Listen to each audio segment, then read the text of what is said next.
Good morning everyone. আজকে 17ই March আর এখন time হয়ে গেছে 8:30। আর বুঝতেই পাচ্ছেন মুখে রোদ পড়ছে, মানে ওয়েদার ভালো হয়ে গেছে। আমি ভাবলাম যে একটা আপডেট আপনাদের দিয়ে দিই। আমি এখন হোটেলে আছি, গেস্টদের জন্য ব্রেকফাস্ট নিয়ে এসেছিলাম, ছেলেরা সব ব্রেকফাস্ট দিচ্ছে। তো রোদ বেরিয়েছে, একদম পুরো ক্লিয়ার, মোস্টলি ক্লিয়ার ওয়েদার। দুদিন আগে প্রচণ্ড ওয়েদার খারাপ ছিল আর ইয়েলো অ্যালার্ট দিয়েছিল। কালকেও রোদ মেঘ এরকম চলেছে। আজকে সকাল থেকে একদম পুরো ক্লিয়ার ওয়েদার, এবং একদম কনকনে রোদ বেরিয়ে গেছে, রোদ ঝলমলে একটা সকাল। বেশ ভালো লাগছে। কদিন খুব ঝমঝমে বৃষ্টি হয়েছে, বরফ আর ভালো লাগছে না, টিউলিপও ফুটতে পারছে না। এবারে আর মনে হচ্ছে এরকম রোদ যদি থাকে 4-5টা দিন টিউলিপটা ফুটে যাবে।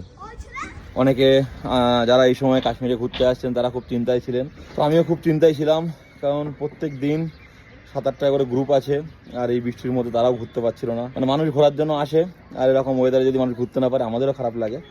তো যাই হোক, আপনারা নিশ্চিন্তায় আসুন, ওয়েদার ভালো হয়ে গেছে। আশা করি আর খুব একটা ওরকম স্নোফল হবে না, ওরকম ওয়েদার আর হবে না। 23 তারিখে টিউলিপ গার্ডেন ওপেন হয়ে যাবে, যদি আজ থেকে এরকম কন্টিনিউ রোদ থাকে। তো আজকে যেহেতু 18 তারিখ, তো 4-5 দিন সময় লাগবে টিউলিপ ফুটতে।